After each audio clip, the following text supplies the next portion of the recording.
My name's Linda, just an ordinary girl who ended up serving drinks at Joe's bar downtown after high school. It wasn't anything special, but it paid the bills and kept me occupied. That's where I first saw Daniel. It was a Thursday night, the kind where the bar was lively but not too crowded, just how I liked it. Daniel walked in with a few friends. He stood out, not because he was loud, but because he had a relaxed, easy smile and a look in his eyes that hinted he knew something you didn't. He strolled over to the bar and sat right in front of me. "Hey," he said, flashing a grin. "What's good here besides the view?" I gave him a look. "The beer's cold, if that's what you mean," I replied, not acknowledging his cheeky compliment. He laughed, and it was genuine. It made me smile despite myself. "I'll take one then and whatever you recommend for yourself. Make it 2, he added. As I poured the drinks, I noticed how he watched me, not in a creepy way, but like he was genuinely interested in what I was doing. "So, you come here often?" I joked as I handed him the beers. "First time, actually. My friend said this place has the best service in town." "Looks like they were right," Daniel said, his eyes not leaving mine. We chatted more than I usually did with customers. He told me about his college days, all impressive and full of big words I didn't bother to remember. I told him about growing up here in town, how I always thought I'd do something more, but never figured out what that more was. "You're interesting, Linda," he said suddenly. "Not like the usual crowd in here." I raised an eyebrow. "Thanks, I guess. You're not too bad yourself for a rich boy." He laughed again, a sound that filled the space around us. "Rich boy, huh? Trust me, having money isn't all it's cracked up to be." We were interrupted by his friends, who were ready to head to some club. He stood up, tossed a 50 on the bar, way too much for 2 beers, and winked. "Maybe I'll find the right company if I come back here." And just like that, he was gone, disappearing into the crowd with his friends. But something about him lingered, like the echo of his laugh, making me wonder if I'd see him again. Daniel started showing up at the bar every night after that first encounter. At first, I thought he was just another guy passing time with a beer and small talk. But then the conversations got longer and more personal. He'd settle into his usual spot, and as I wiped down the counter or restocked the shelves, he'd share bits and pieces about his life and family. "My dad's pretty big in politics," he'd say with a casual shrug, like he was talking about the weather, not mentioning that his father was one of the state's top politicians. "And Mom, well, she's a housewife, keeps everything running smoothly at home." The more we talked, the more I saw past the polished exterior. Sure, he had money and a name that opened doors, but there was something else, something real that I couldn't quite grasp. Despite my better judgment, I found myself eagerly anticipating those evenings when he'd show up. One night, everything changed. He came in looking serious, his usual smile absent. "I've been thinking," he started, hesitating. "How about we go out tomorrow, somewhere nice, not just here?" It was sudden but not unwelcome. "Like a date?" I asked, trying to sound cool, though my heart thumped a little harder. "Yeah, a date," he confirmed, his smile returning as if he'd won some sort of victory seeing my reaction. That date led to another and another. Before I knew it, we were seeing each other every day. Daniel talked about his life, and I shared mine. He'd laugh off the differences, saying, "Wealth's my only drawback, you know." But it wasn't just his wealth. Daniel loved the high life, parties, late nights, the kind of leisure I could hardly imagine. He brushed off my concerns with a wave. "Things will change, Linda. You'll see." Then came the night he wanted me to meet his parents. I was a bundle of nerves. We drove up to their mansion, the kind of place you see in movies with sprawling gardens and more rooms than you'd know what to do with. His mother, Mrs. Patricia Gilmore, was as chilly as the marble floors, sizing me up like I was something she'd found stuck to her shoe. "A waitress?" she said, her voice dripping with disdain. "Really, Daniel? You expect her to fit into our world?" His father, Gerald Gilmore, however, beamed at me as if I was the first honest thing he'd seen in years. "Linda, dear, it's refreshing to see someone from real life. You're just what we need, a bridge to the common man right before the elections." I didn't know whether to be flattered or offended. The dinner was tense, Mrs. Gilmore sniping comments under her breath, Mr. Gilmore countering with grand declarations about my refreshing simplicity. At one point, Mrs. Gilmore had enough, standing up so fast her chair almost toppled over. "I will not stand for this," she hissed, storming out of the room. Mr. Gilmore just winked at me across the table. "Don't you worry, Linda. Everything will be just fine." That wink was supposed to reassure me, but it felt like I was being swept into a game I didn't know how to play. Weeks later, Daniel got down on one knee right there in the bar where we first met, sporting the same cheeky grin he had that first night. "Marry me, Linda, and let's show them all how it's done," he said. Caught up in the moment and in him, I said yes. The wedding was anything but the quiet affair I'd hoped for. From the moment Daniel proposed, his father took over the whole show, insisting on a grand ceremony that would be talked about far and wide. "It'll be perfect for the campaign," he'd say, with a slight grin every time I suggested keeping things small. So there I was, standing in a dress fancier than anything I'd ever owned, cameras flashing in my face. As I tried to keep my smile from faltering, reporters swarmed around us, and Mr. Gilmore relished every moment, playing the gracious father-in-law to perfection. "See, folks, this is what real love looks like. Unity across different worlds," he announced to the cameras, slinging his arm around me a little too tightly.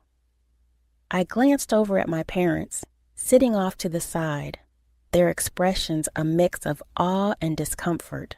They weren't used to this kind of spectacle, and frankly, neither was I. Mrs. Gilmore, decked out in a dress that probably cost more than my dad's car, pasted on a smile that didn't quite reach her eyes. During a photo op, she leaned in, whispering through clenched teeth, "Smile, Linda. Today we're all family." After the spectacle, Daniel and I moved into a luxury apartment, a stark contrast to my modest childhood home. It was a wedding gift from his parents, lavish and sprawling, located in one of the city's most exclusive buildings. Daniel's nights out with his friends became more frequent, and I found myself alone in our expansive living space more often than not. Mrs. Gilmore took it upon herself to drop by unannounced, always with a critique ready at her lips. One afternoon, she found me trying to straighten up the mess from one of Daniel's late-night gatherings. She surveyed the room with a disdainful eye before fixing her gaze on me. "Linda, this isn't some roadside diner. You need to keep a better eye on Daniel. Look at him. He's out all the time drinking. It's your job to rein him in." I bristled at her words, my hands clenching the dishcloth tighter. "And what exactly do you suggest I do, Mrs. Gilmore? Chain him to a chair?" Her lips thinned into a line. "Don't be smart, Linda. You need to take control. Otherwise, you're just as much to blame." The air was tense between us. The only sounds, the soft tick of the expensive clock on the wall and the distant hum of city life outside the windows. That night, when Daniel came home, I tried to talk to him about it. "Your mom thinks I'm not doing enough to keep you in line," I said, trying to keep my voice even. Daniel's reaction was immediate and heated. "Are you going to listen to her? Let's not let her get between us, okay? I love you, Linda. We'll figure this out together." But as the weeks rolled on, nothing changed. Daniel's assurances felt more and more hollow, and I found myself questioning whether love was enough to bridge the chasm that seemed to be widening between us. Living the high life wasn't all it was cracked up to be, not by a long shot. I found myself constantly tidying our massive apartment, cooking meals that often went cold before Daniel got home, and shuttling laundry to and from the cleaners, all while holding down shifts at Joe's bar.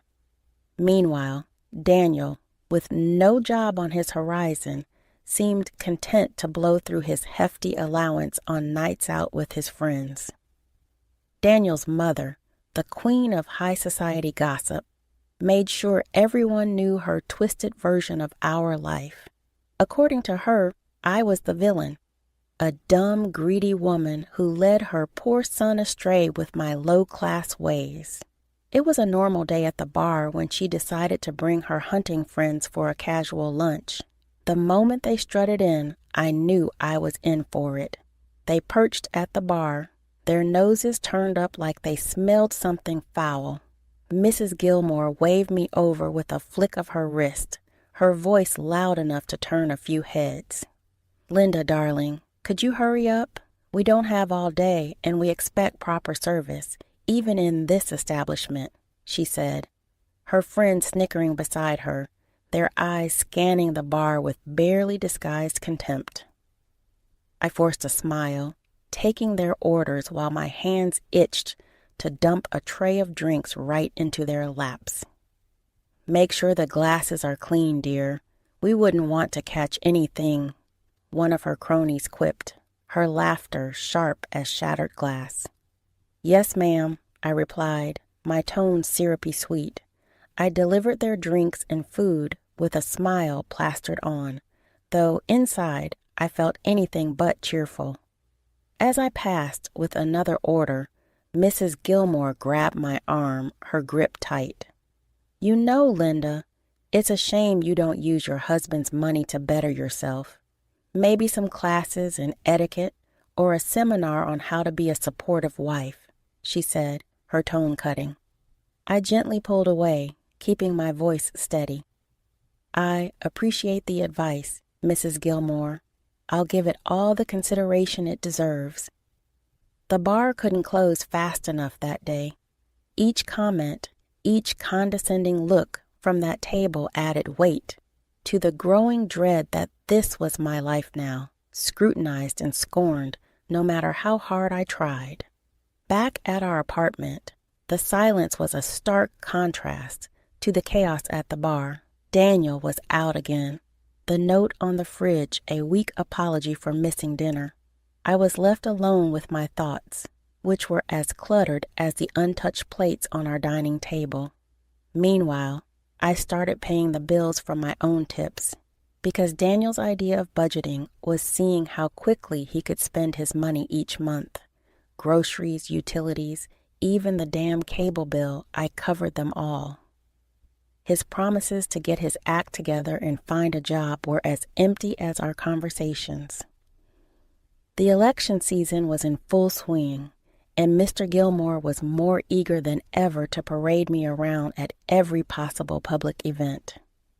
He introduced me with great fanfare, always emphasizing how his son had married a simple girl from the people. At rallies, dinners, and interviews, I wore my smile like a mask, nodding and playing the part of the approachable daughter-in-law. But behind the smiles and the polite applause, I was weary. The constant scrutiny, the endless small talk with people who cared more about my story as a campaign tool than as a person. It was exhausting.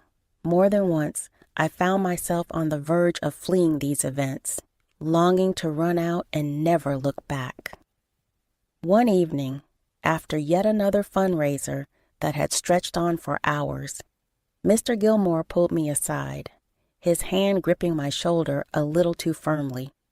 Linda, I need you to keep this up. You know your cooperation is crucial. Remember, your lifestyle, this apartment. It's all thanks to our support, he said, his tone as clear as glass. Of course, Mr. Gilmore, I replied, nodding. It wasn't just the campaign that was putting pressure on me. Things at home were no better. Daniel's behavior had escalated from neglect to outright destructiveness.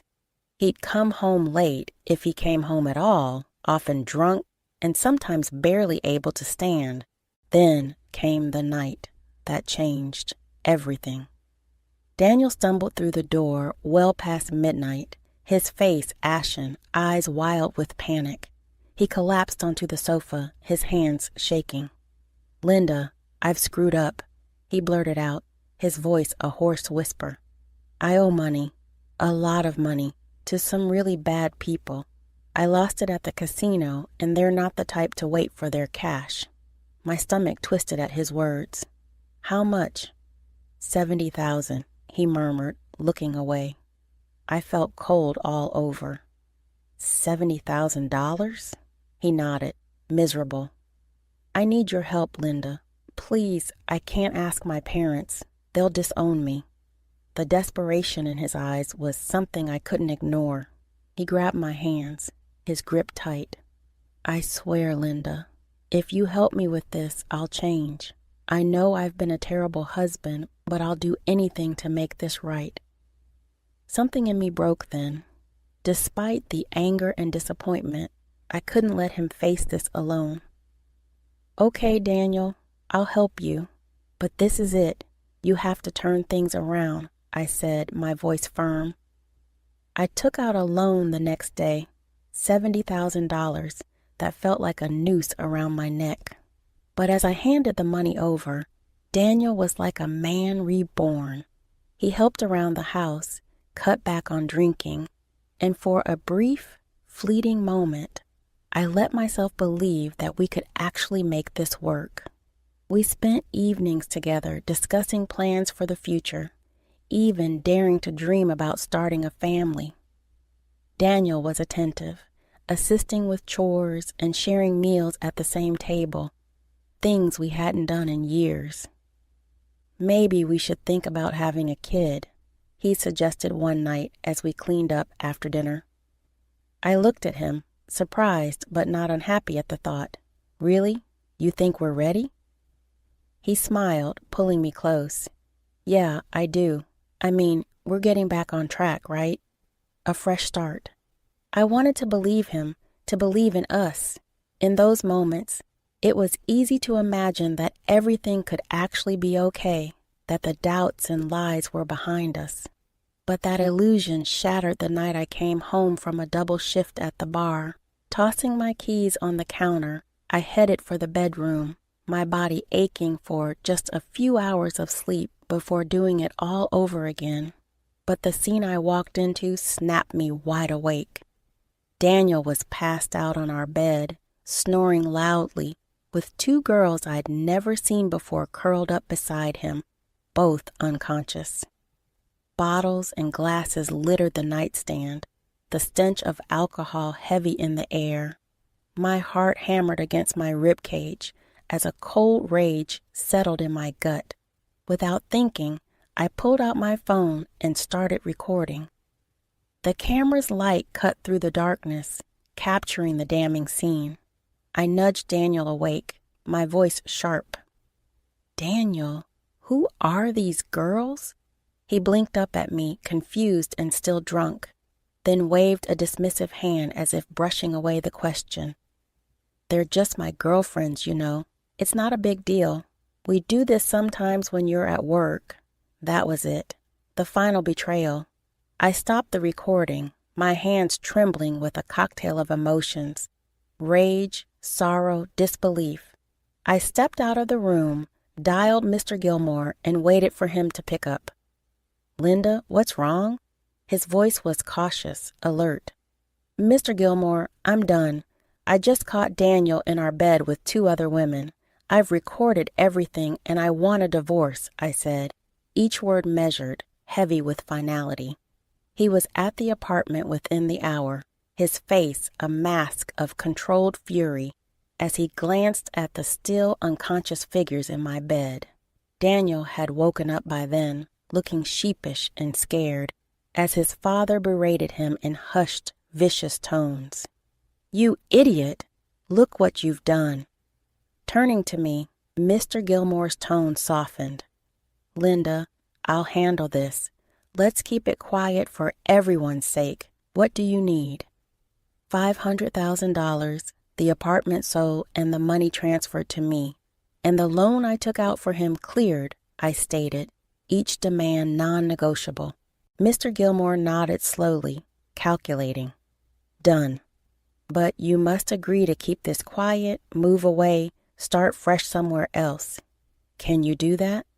"Yes, I can," I said simply. There was nothing left for me here, no reason to stay. "And Linda, don't tell his mother. She'd make a scene, and we can't afford that now, not with the elections." The divorce papers came through quietly. I signed them in the dim light of dawn, alone. Mr. Gilmore kept his word. The money was in my account within days. The loan paid off. I was finally free from Daniel and his destructive whims. Settling into my new life in another city felt like breathing fresh air after being submerged underwater for too long. The day I moved into my new apartment in a peaceful neighborhood, I knew I had made the right decision. It was smaller than the luxurious prison I'd left behind, but it was all mine. The first thing I did after unpacking was block every number associated with my old life. Every ring was a potential drag back into that mess, and I wasn't about to let that happen. Then I went out and bought myself a car, not too fancy, but sleek and new, something just for me. A few days later, I landed a job as an administrator at a local restaurant. It was a step up from waiting tables with regular hours and no late nights. The owner, Carla, a wiry woman with a sharp tongue and a no-nonsense attitude, took me under her wing. "You new to town?" Carla asked on my first day, eyeing me with a mixture of curiosity and caution. "Yeah, just moved in," I replied, keeping my past tucked away like folded boxes in my closet. Carla nodded approvingly at my concise answer. "Well, here's your desk and your responsibilities. You keep things running smooth, and we'll get along just fine." "I appreciate it, Carla.